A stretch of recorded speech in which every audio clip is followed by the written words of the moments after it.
earlier on today, I found one of the most famous fairies that there is. Oh, you've probably even heard of them, I reckons. See, today, the fairy that I found was a leprechaun. Now, I reckon you're thinking of a little chap in a green hat, jumping off of rainbows and running away from a ravenous horde of children who's gone proper wild with cravings for the marshmallowy breakfasts. Now, whilst that's a charming image, the leprechaun I met today was something a little bit different. You see, he was the old-fashioned type, one of the good people. And though he didn't wear a top hat and he didn't have no big bushy beard, he was certainly a leprechaun. How do I know, you ask? Well, he was the tricksy type. Now, I wasn't even looking for a leprechaun this morning when I went out on my travels. In fact, nothing could have been further from my mind. You see, leprechauns come from a place called Ireland, and that is thousands upon thousands of leagues away from the enchanted forest that I live in. So the chances of me finding a leprechaun this far from their native land would be slim to nothing. No, I was doing something far more sensible with my time. I was filling up a little bottle of snow sparkle. Very magical stuff, the sparkle from snow is, especially at this time of the year. And I'll tell you something, it's very tasty on a slice of toast too. But just as I was collecting an especially juicy shimmer from a snowflake, I heard a very strange noise. "What's that noise?" says I. You see, the sound was a proper strange one, and a little worrisome considering how far I was away from any human folk. Tippity-tap, tappity-tip, it went. A noise I'd never heard in the forest before. Now, it weren't the thunk-thunk-thunk-thunk of a woodpecker, and it weren't the drippity-drop-drip of melting ice. This was tippity-tap and tappity-tip, a sound unlike any I had ever heard before. Curiosity may well have killed the cat, but I couldn't shake the feline that I should investigate this strange sound. And so, gathering up my sparkle set, I headed off in search of the source of the noise.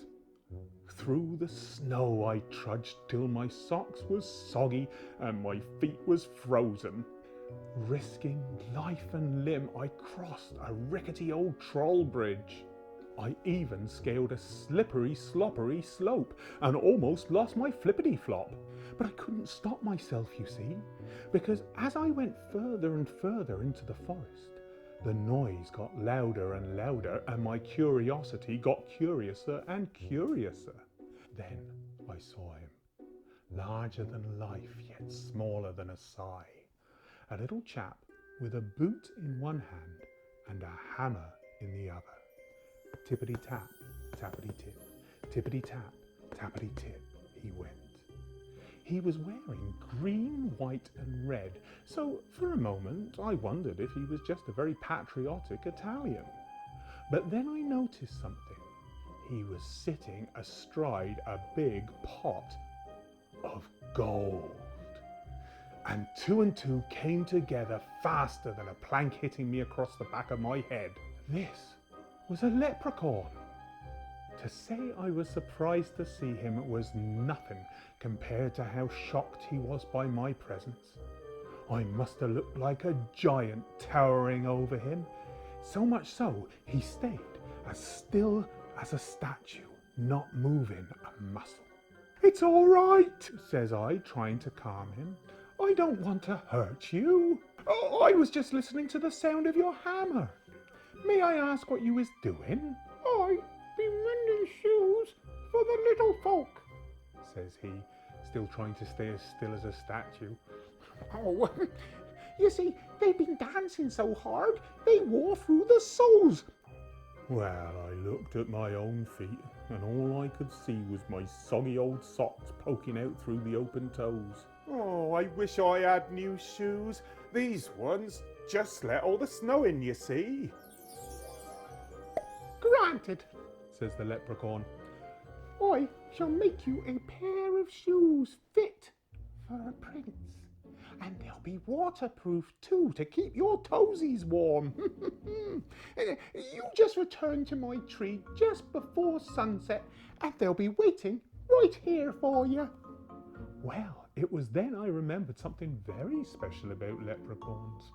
You see, I had heard that if you find one, they have to grant you 3 magical wishes.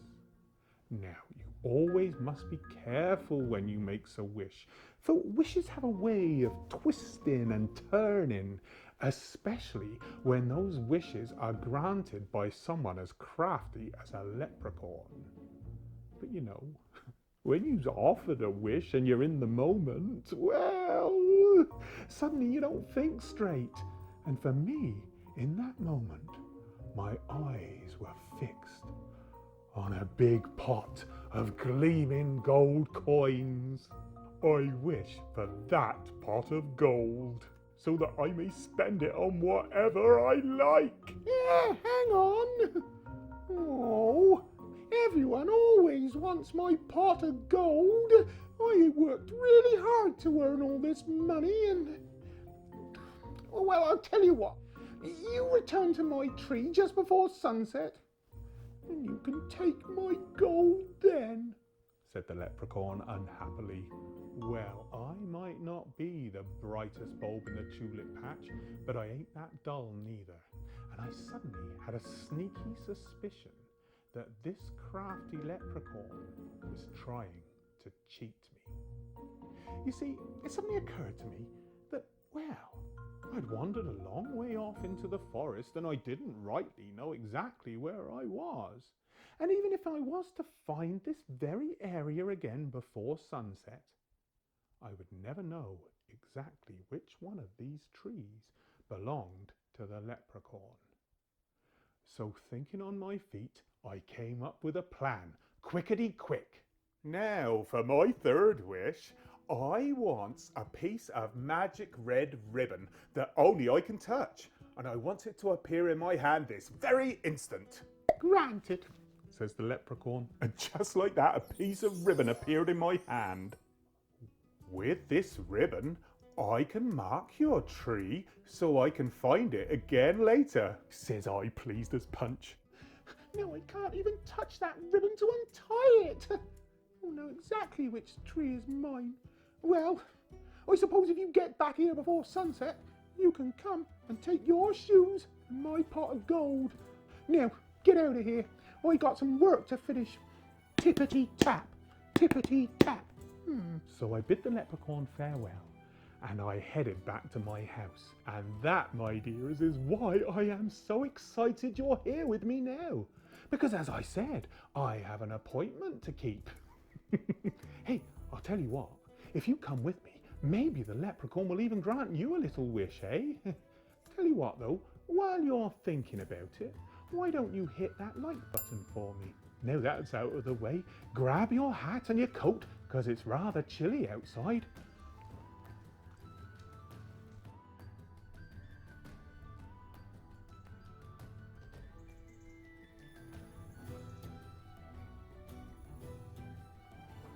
Ah, there it is. Oh, wait a minute. Maybe it's that one. Or is it that one?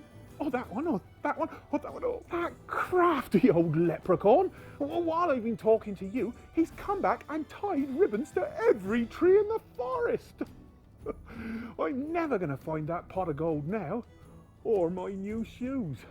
Oh, well, I guess I'll just get used to having soggy socks, eh? And you know something? Who needs gold when I've got friends like you to follow me on adventures? I'm a bit sad though that you never got to meet the leprechaun, and you never got to make that wish, did you? Tell you what, why don't you make a little wish now, eh? You never know, maybe the leprechaun is around here somewhere, and maybe he'll make your wish come true.